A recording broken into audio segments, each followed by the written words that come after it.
What's up, everybody? Welcome to another episode of the CotAcasT. My name is Brian Bermudez, and I'm the host of the Craft of the Air podcast. A podcast not just for aviation enthusiasts or professionals, but also those with a general interest in the world of aviation. Join us on our journey as we explore the horizon of aviation together. I'm so glad that you guys are tuned in. It's going to be a crazy one, man. I mean, planes go up, planes go down, but this one went missing. Yeah, we take a look at Malaysia Airlines flight 370, MH370, and we take a look at the Netflix documentary, new series MH370, the plane that disappeared, 3-part series. It was just I mean, did you guys watch it? If you watched it, I mean, you already know. We're going to take a look at some crazy conspiracy theories, things circulating the web, things that were discussed on this 3-part series. And we'll take a look at fact and fiction. What actually happened? Or, what's most plausible? First things first, today's episode of the CotAcasT is brought to you by Craft of the Air. Stop memorizing outdated content and rereading textbooks without really understanding your aviation content. If you're looking to obtain your FAA airframe and power plant licenses, Craft of the Air offers personalized learning sessions remotely from the convenience of your house. Are you tired of searching endlessly for unreliable data online?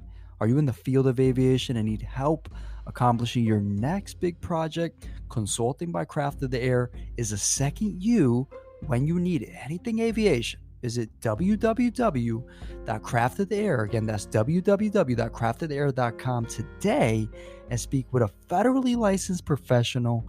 Craft of the Air, our craft is of the air. Excuse me, like I was losing my voice there.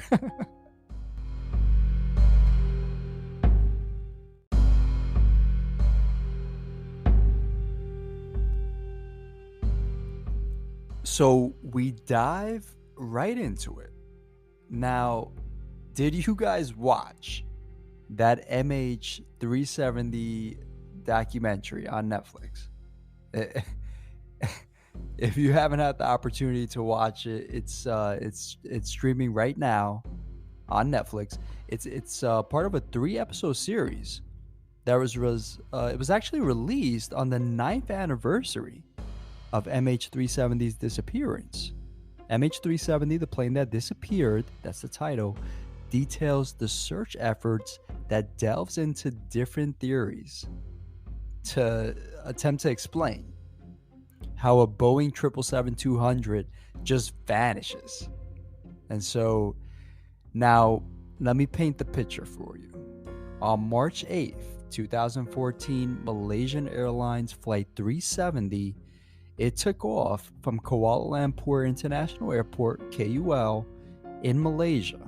Its destination, Beijing, China, PEK. Now, the flight should have taken about 7 hours. There were 239 passengers and crew aboard that aircraft. Now, the plane disappeared 70 seconds after saying goodnight, after Captain Zahari says goodnight to Malaysian Air Traffic Control. Now, this begins the most expensive search in aviation history. The most expensive search. Now, in episode one focuses on the pilot and the theories that surround the idea that he could have been responsible for the aircraft's disappearance. In episode 2, they speak to Jeff Wise. Jeff Wise is what is Jeff Wise? A science journalism guy, or a science aviation journalist of some sort? In episode 2, Jeff Wise explains his theory about how Russian passengers overtook control of the aircraft via, get ready for this. You listening, David? The E&E compartment bay. The electronics and equipment bay. The E&E bay. Finally, in episode 3, there was a theory about batteries in the cargo hold that was thoroughly discussed. I'm just gonna throw this out there right now. According to official investigation reports, there were only 487 pounds of lithium-ion batteries on board that aircraft. I'm just saying. I'm just saying. All right. So let's go. Let's dive into it.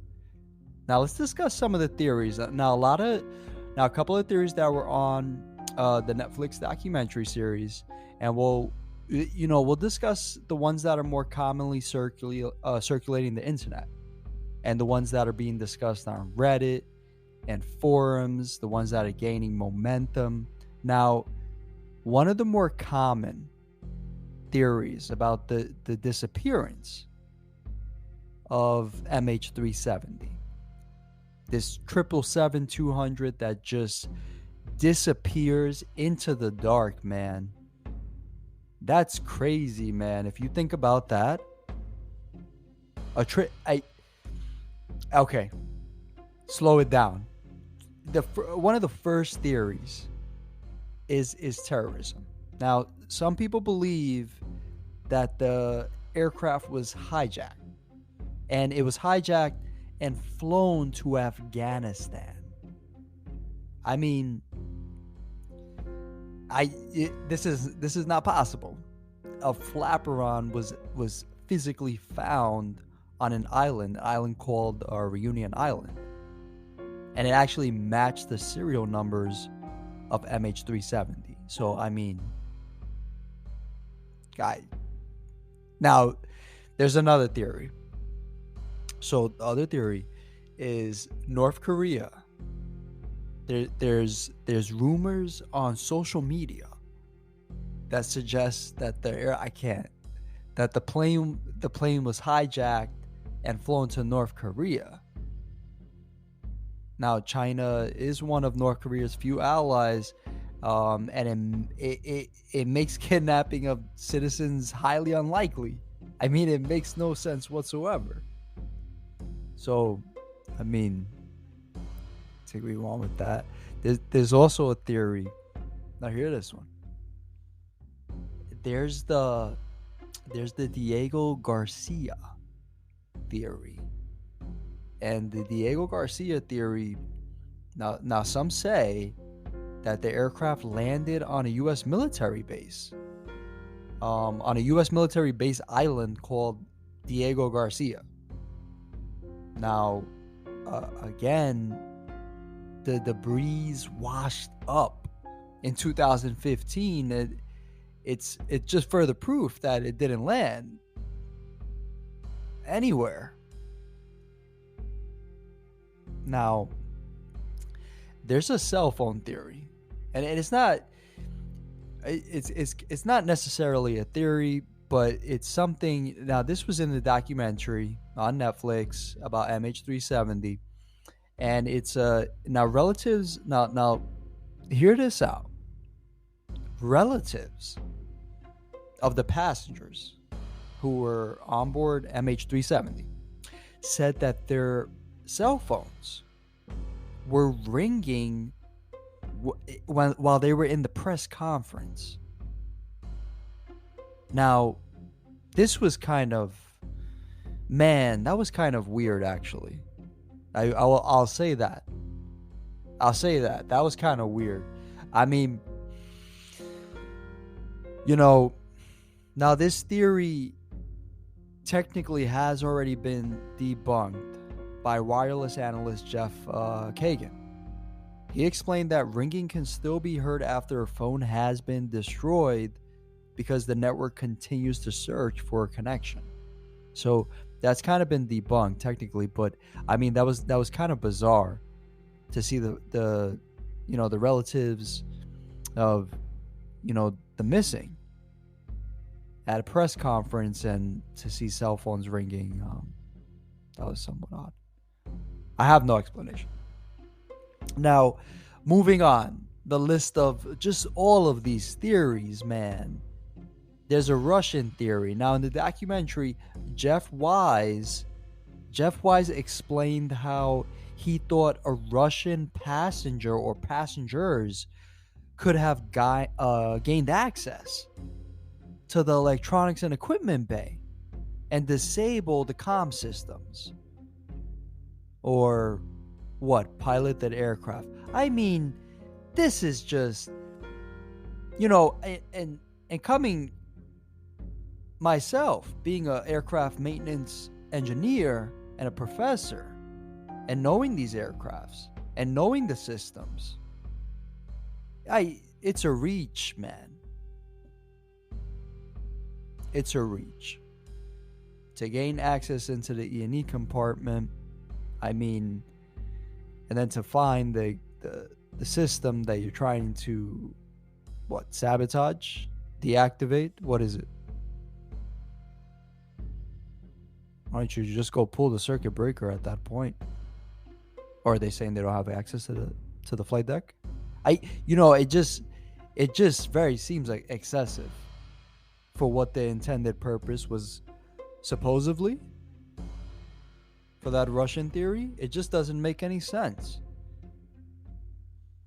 Makes absolutely no sense, in my opinion. Now, there was also a cyber attack theory. The cyber attack theory, this theory wasn't actually discussed. It wasn't actually discussed in the documentary, but Boeing dismissed this theory. As they stated, they were confident in their flight system security measures, and that a hacker would be highly unlikely to infiltrate those systems. So, I mean, there's also the theory of a black hole and an alien abduction. I just got to remind the listeners, the flaperon was found. So these theories are essentially debunked. Now let's get really real. The black hole theory, alien abduction theories, they're ridiculous, to say the least. The cell phone theory, it's been disproven by an expert. It's highly unlikely that passengers could have gained access to the E&E bay and tampered with comm systems.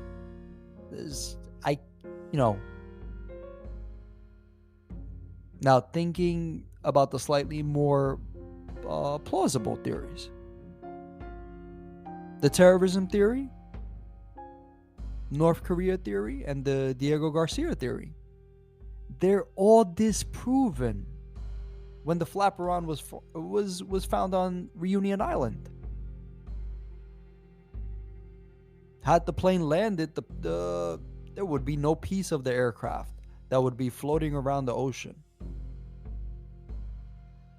Now, I mean, and I'm sure that there will be plenty of people that will argue, oh, it could have been planted in the ocean. This piece, this serialized piece with barnacle that's been aged this X amount of years on this specific piece in this specific region where the current so happens to flow towards. I mean, come on. Now, the theory that's more plausible and the focus on episode 1 in the documentary involves the pilot committing suicide, Captain Zahari. Now, according to aviation expert Ian Wilson's book, Goodnight Malaysia 370, The Truth Behind the Loss of Flight 370, Captain Zahari the plane's pilot may have committed suicide. Now, according to numerous reports, it was discovered that Captain Zahari had made no, social or professional plans after the date of March 8th. Yeah, March 8th. Another thing worth noting is MH370, it made 3 turns out of its scheduled flight path. Now, Captain Zahari's family adamantly denies the plane's disappearance as a result of the pilot's suicide. It's, and it's difficult. It's difficult to say. Now, according to the Sydney Morning Herald, radar signals recorded by the Malaysian military appear to show a missing, this specific missing airliner climbing to flight level 450 or 45,000 feet. Now that's well above the approved altitude limits for a Boeing 777-200, which would cause oxygen masks to deploy and passengers to eventually lose consciousness. Now, we asked the question, and I ask you guys, the listeners, is it mechanical or is it human? There's no question. It's plain as day. There are parts. We found them. They're serialized. We unfortunately know this horrible fate of MH370. But the question is, what happened? So a rare incident, and the facts are limited, and it makes it difficult for both investigators and aviation experts to make a determination about what happened to MH370. Could it have been mechanical failure, a catastrophic mechanical failure, or are human actions the cause of the plane's disappearance?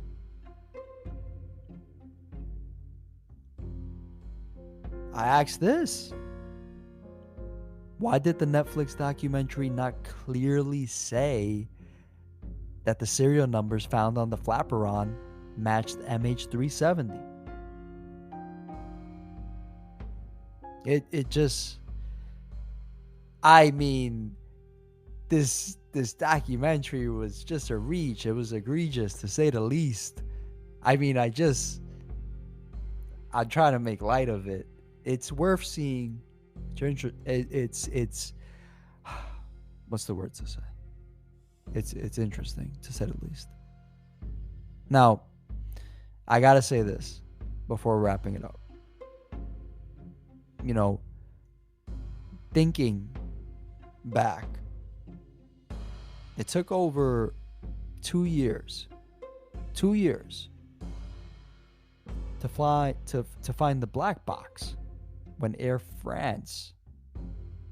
France plane crashed in the Atlantic Ocean in 2009. 2 years. And investigators knew where that plane went down before they found the flight data. And that flight data that was found, it was found 2 miles under the water, under the surface of the water. Now, getting back to MH370, the search, it was called off 2017. Now, Ocean Infinity, a US-based marine robotics company, they're hoping to reopen its search for MH370 in 2023 and 2024, pending approval from the Malaysian government, of course. Now, time will tell if the families of these lost on that flight will ever learn the truth about what happened to their loved ones. And I ask the listeners, was it mechanical? Or was there something human there? Was there something human there?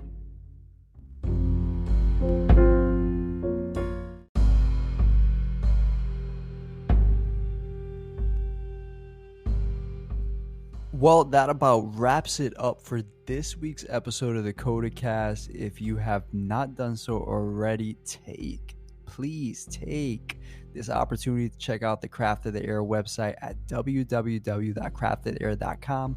Again, that's www.craftofair.com, and get your free initial consultation today. Craft of the Air, our craft is of the air. Comments about this episode, suggestions for future episodes, you can contact Coda on that Craft of the Air website. So please, guys, if you guys have anything, any suggestions, any comments, you guys can always contact us there, and possibly maybe you could be on the show. Maybe you need a consulting session by Coda. Thanks for listening. Again, guys, thanks for listening to today's episode. Please be sure to follow Craft of the Air Instagram for the latest CotAcasT episode updates. And please leave us a review on Spotify podcasts. The CotAcasT is also available on Apple and SoundCloud podcast platforms. Also on any major podcast streaming platform, what have you. Thanks for listening, guys. Be safe out there, and we'll be seeing you too.